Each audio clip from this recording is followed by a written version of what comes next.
मेरा नाम बिलाल है और आज के हम इस वीडियो में इस चीज़ को देखेंगे कि हम वर्डप्रेस के अंदर जो है किस तरह से थीम्स और प्लगइन्स को हम अपलोड कर सकते हैं, उन्हें इंस्टॉल कर सकते हैं और उन्हें एक्टिवेट कर सकते हैं, और जो भी उन थीम्स की या प्लगइन्स की रिक्वायरमेंट है उनको हम फुलफिल किस तरह से कर सकते हैं। तो आगे बढ़ने से पहले अगर आपने मेरे चैनल सब्सक्राइब नहीं किया हुआ तो काइंडली आप रेड बटन पे प्रेस करके सब्सक्राइब कर लें और साथ ही बेल आइकन पे क्लिक कर दें ताकि हर आने वाली वीडियो आपको मिल सके।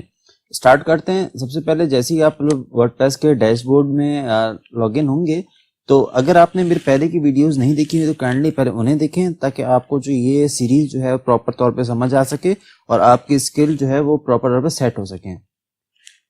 यहाँ पे जो वर्डप्रेस का डैशबोर्ड मेरे पास डिस्प्ले में है, ये प्रॉपर एक फर्स्ट लुक है वर्डप्रेस का, और साथ में जो है मैंने एक थीम जो है वो की हुई है, तो हम देख लेते हैं मजीद। और इसके साथ ही जो है ना यहाँ पे मेरे पास ये फ्रंट एंड है और यहाँ मैंने एक थीम जो है इंस्टॉल की हुई है। मैं आपको बता देता हूँ कि हम थीम किस तरह से इंस्टॉल कर सकते हैं। सिंपल आपने अपीयरेंस में आना है, अपीयरेंस में आने के बाद थीम के सेक्शन में आना है।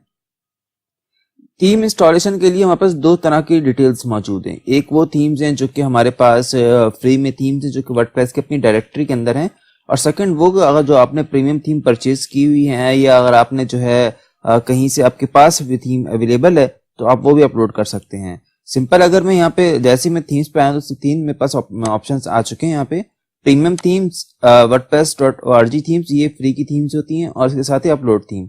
अगर आपके पास थीम्स की फाइल्स हैं तो आप अपलोड कर सकते हैं, अदरवाइज आप इस पे क्लिक करके प्रीमियम थीम परचेज कर सकते हैं। सिंपली यहाँ पे जो सेक्शन में यूज करूंगा अपलोड पे करूंगा। मैं अपलोड पे क्लिक करता हूँ। अपलोड पे क्लिक करने के बाद आपके पास थीम का जो है एक मेन्यू शो हो जाएगा, डिस्प्ले में हो जाएगा, और यहाँ पे क्लिक करने के बाद आपने सिंपल आप देख सकते हैं कि मेरे पास ये कुछ थीम्स अवेलेबल हैं, यहाँ मैं इंस्टॉल कर सकता हूँ उन्हें। सिंपली वर्डप्रेस की डायरेक्टरी की सारी थीम्स जो फ्री की हैं वो अवेलेबल है। सिंपल इंस्टॉल पे क्लिक करूँ और अगर मैं प्रीव्यू पे क्लिक करूँ तो मैं यहाँ पे इसको इनका जो एक लुक है, फर्स्ट लुक, वो देख सकता हूँ कि इस थीम की सेटिंग्स और इस थीम का जो डाटा है वो किस तरह से प्रॉपर सेट होगा। तो सिंपल यहाँ पे जो है मैंने अपलोड थीम पे क्लिक करता हूँ, और अगर मेरे पास थीम अवेलेबल है तो मैं सिंपल चूज फाइल पे क्लिक करते हुए अपने स्पेस में थीम को लोकेट करते हुए मैं सिंपल थीम की तरफ आऊंगा। और एग्जांपल मेरे पास ये थीम है और जुपिटर थीम है, it is my favourite theme, और सिंपल आपसे सिलेक्ट करके आप इंस्टॉल नाउ पे क्लिक कर देंगे। जैसे इंस्टॉल नाउ पे क्लिक करेंगे ये विद इन अ मिनट जो है आपकी इंस्टॉलेशन इसकी हो जाएगी। उसके बाद एक सामने बटन आ जाएगा एक्टिवेशन का, तो आप एक्टिव कर सकते हैं। बेसिकली मेरे पास ये थीम ऑलरेडी इंस्टॉल्ड है जिसकी वजह से जो है इसे मैं अभी इंस्टॉल नहीं कर रहा हूँ। लेकिन जब भी आप कोई भी थीम यूज करेंगे तो हर थीम के कुछ रिक्वायर्ड प्लगइन्स होते हैं। वो प्लगइन्स क्या होते हैं कि वो थीम की फंक्शंस के साथ प्रॉपर वर्क करते हैं। एग्जांपल के तौर पे जैसे ये थीम मेरे पास एक्टिवेट हुई थी तो मुझे यहाँ पे इन्होंने एक notification the, this theme recommends the following plugins, master slider and slider evolution. Basically इस थीम के अंदर 3 to 5 प्लगइन्स अवेलेबल हैं जिनमें से जो है ना मुझे अपने रिक्वायरमेंट के हिसाब से मैंने वो प्लगइन इंस्टॉल कर लिए थे। तो सिंपल है, जो थीम की प्लगइन्स रिक्वायरमेंट्स में हो तो आपने सबसे पहले उन्हें एक्टिव करना है। दोनों ये स्लाइडर के प्लगइन है और मेरे पास जो है ऑलरेडी एक स्लाइडर का प्लगइन जो है वो इंस्टॉल्ड है। मैं आपको दिखा देता हूँ लेयर स्लाइडर के नाम से। ये आप देख सकते हैं ये लेयर स्लाइडर का प्लगइन मेरे पास इंस्टॉल्ड है। तो मुझे लगता है कि मैं एक ही प्लगइन के थ्रू अपने जो भी जिस तरह के भी स्लाइडर्स चाहिए वो मैं डेवलप कर लूंगा। तो इसीलिए मुझे जो है ना ये और मास्टर स्लाइडर और स्लाइडर एवोल्यूशन की जरूरत नहीं है।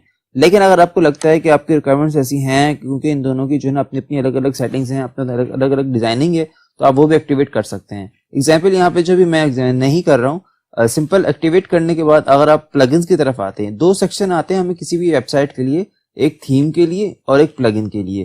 थीम्स मैंने आपको बता दी प्रॉपर डिजाइनिंग होती है। प्लगइन्स का अगर हम दूसरा नाम दें तो ये फंक्शनलिटी है, मीन्स कि आपके अपनी वेबसाइट के अंदर जो भी फंक्शंस, एक्स्ट्रा फंक्शंस, अगर आप एक्स्ट्रा फीचर्स लेके आना चाह रहे हैं अपनी साइट में तो आपको उसके लिए जो है प्लगइन इंस्टॉल करने पड़ेंगे। सेम इसी तरह प्लगइन के सेक्शन में आने के बाद जो आप इंस्टॉल्ड प्लगइन की तरफ जाएं तो मैं बॉटम में जैसे ही स्क्रॉल डाउन करता हूं तो आप देख सकते हैं डिफरेंट प्लगइन इंस्टॉल्ड हैं। एग्जांपल ये आरबीज थीम कैप्चाज, ये जो है जुपिटर थीम का अपना ही एक प्लगइन है जिसमें जो है ना वो थीम कैप्चा की सेटिंग्स के अंदर है। इस तरह से डिफरेंट प्लगइन हमारे पास अवेलेबल। लेयर स्लाइडर मैंने आपसे यहाँ से कहा था कि लेयर स्लाइडर हमारे पास मौजूद है, तो यहाँ पे आप लेयर स्लाइडर देख सकते हैं। सिंपली इसी तरह के डिफरेंट प्लगइन्स एक्टिवेटेड हैं। अगर आपके पास कोई एक्स्ट्रा प्लगइन, प्रीमियम प्लगइन है या आप अपलोड करना चाह रहे हैं, आप सिंपल यहाँ पे ऐड न्यू पे क्लिक करेंगे। ऐड न्यू पे क्लिक करने के बाद ऑलमोस्ट बहुत सारे ऐसे अच्छे प्लगइन्स अवेलेबल हैं जो कि हमारे पास जो है वर्डप्रेस की डायरेक्टरी में ही मौजूद हैं। अदरवाइज अगर आपका एक्स्ट्रा प्लगइन है तो आप वो भी एक्स्ट्रा प्लगइन का अपलोड कर सकते हैं और सिंपल एक्टिवेट कर सकते हैं। जैसे ही आप एक्टिवेट करेंगे तो ऑटोमेटिक उस प्लगइन की फंक्शनलिटी जो है ना वो इस मेन्यू में ऐड हो जाएगी और आप यहाँ से देख के चेक कर सकते हैं। इसके अलावा अगर आप सिंपल प्लगइन की चाहते हैं तो आप पॉपुलर प्लगइन्स पे क्लिक करके जो इस टाइम वर्डप्रेस की डायरेक्टरी के अंदर पॉपुलर प्लगइन्स हैं जिनको यूज किया जा रहा है, आप वो देख सकते हैं। Contact form is a most popular plugin है। कॉन्टैक्ट फॉर्म्स के लिए आप देख सकते हैं इंस्टॉलेशन 1 मिलियन प्लस है। एज योस्ट SEO बहुत जबरदस्त प्लगइन है। इसी तरह के डिफरेंट प्लगइन्स है। रिकमेंडेड के अंदर भी इस तरह के डिफरेंट प्लगइन्स आते हैं, फेवरेट्स के अंदर आते हैं, प्रीमियम के अंदर आते हैं। आप अपने वर्क के हिसाब से देख सकते हैं। एग्जाम्पल के तौर पे मैं आपको WooCommerce का प्लगइन दिखाता हूँ। WooCommerce बेसिकली आपके जो है पूरा ऑनलाइन शॉपिंग स्टोर डेवलप करने के लिए ये प्लगइन यूज होता है। इंशाल्लाह नेक्स्ट वीडियो में मैं आपको इंशाल्लाह बताऊंगा कि आप इस प्लगइन के साथ किस तरह से आप अपना पूरा एक ऑनलाइन स्टोर बना सकते हैं, प्रॉपर तरीके से आप जो डिजाइन कर सकते हैं। सिंपली इस तरह से आप प्लग इंस्टॉल कर सकते हैं। तो सिंपल मैंने आज इस वीडियो में सिर्फ इतना बताना था कि आपने थीम्स और प्लगइन दोनों को इंस्टॉल कैसे करना है, एक्टिवेट कैसे करना है और उन पे वर्क कैसे करना है। इंशाल्लाह वर्किंग की जो डिटेल की वीडियो नेक्स्ट वीडियो में बताऊंगा। जब तक के लिए जो है आप इस चैनल को सब्सक्राइब करें, वीडियो को लाइक करें, कमेंट करें, शेयर करें। अगर क्वेश्चन तो आप कमेंट कर सकते हैं, इंशाल्लाह मैं आपको रिप्लाई करूंगा।